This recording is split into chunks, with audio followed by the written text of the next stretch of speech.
झारखंड में विधानसभा चुनाव से पहले बीजेपी को एक और बड़ा झटका लगा है। वरिष्ठ नेता और नाला विधानसभा के पूर्व विधायक सत्यानंद झा बाटुल ने पार्टी से इस्तीफा दे दिया है।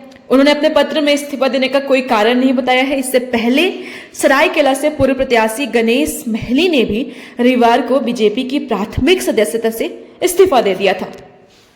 करने लायक वैसे तो दिल से कहा सभा से इस बार माधव चंद्र महतो को टिकट दिया गया है। आप एक तरह से कहा जाए तो भाजपा को जन्म दिए नाला विधानसभा में। आखिर क्या ऐसे कारण हुई कि भाजपा ने आपको टिकट नहीं दिया?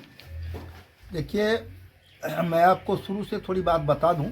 इस क्षेत्र में भारतीय जनता पार्टी को हमने खड़ा किया और 3-4 लोग होते थे उस समय, मात्र 3 लोग 4 लोग हम लोग प्रखंड में जाते थे धरना देने के लिए। उस समय से हमने शुरू किया और इतना ही नहीं, हमने पार्टी के कहने से त्यागपत्र दे दिया।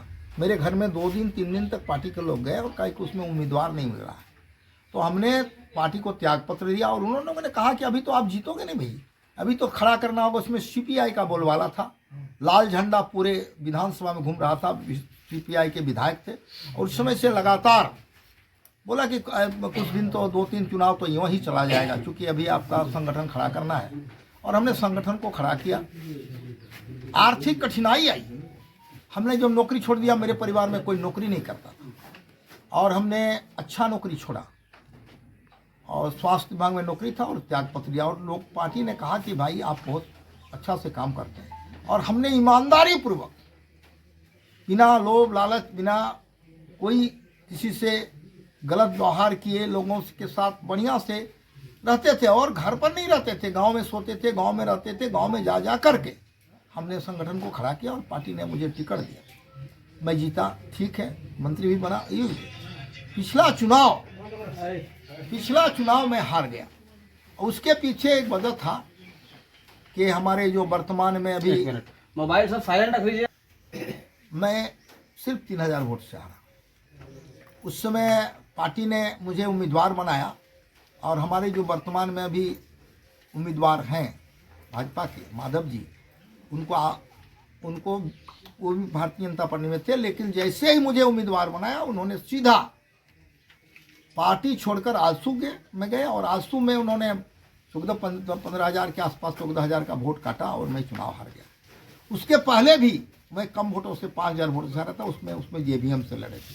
खैर, जेबीएम से अलग विषय था कि जेबीएम से हम लोग का अलायंस नहीं था।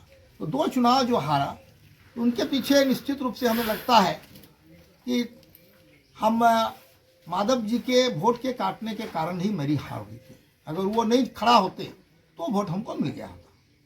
जो भी है, दूसरी बात है कि उनको पार्टी ने उसके लिए निष्कासित किया 6 साल के लिए। और 6 साल के निष्कासन के पहले पार्टी ने उनको साल भर भी नहीं हुआ है और ले आया और पार्टी ने टिकट दे दिया। पार्टी ने टिकट देने के पहले सर्वे कराया। मैं यहाँ से दिल्ली तक के नेताओं से कहना चाहता हूँ कि मुझे पूर्ण विश्वास है कि सर्वे में मैं आगे हूँ, राजकुमारी में आगे हूँ। मैं कोई आपराधिक जेल में नहीं हूँ। दूसरे मंत्री की तरह घोटाला और चौटाला का मेरे साथ कोई भी ऐसा व्यवहार नहीं है।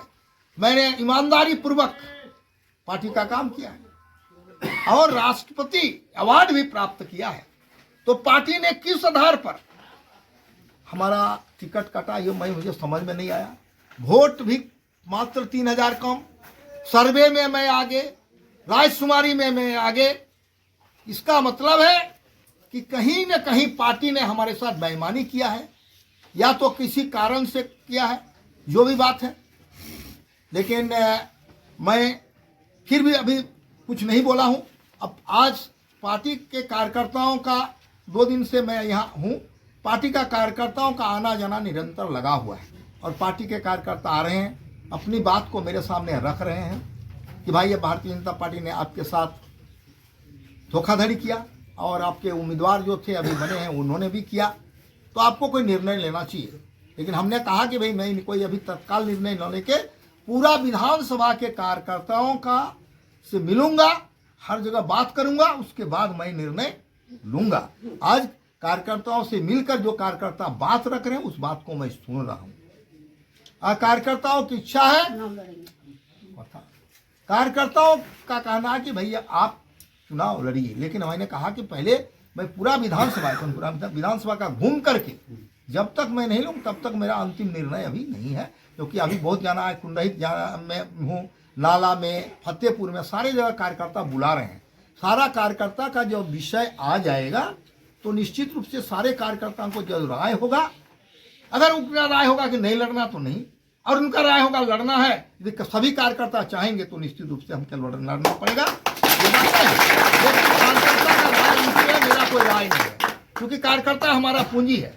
ये कार्यकर्ता का ये भी कहना है कि अगर आप चुनाव नहीं लड़ेंगे तो हम किसी दूसरे दल में चले जाएंगे, ऐसा भी इनका कहना है। तो इसीलिए हमने अभी इसको कार्यकर्ताओं को राय 1-2 दिन में, कल तक सारे कार्यकर्ताओं का राय, सभी पंचायत के प्रमुख लोगों को, 53 पंचायत के लोगों की राय पहले कलेक्ट कर रहा हूँ। राय जब आ जाएगा उसके बाद मैं सारा पत्ता खोलूंगा। तो अभी आप क्या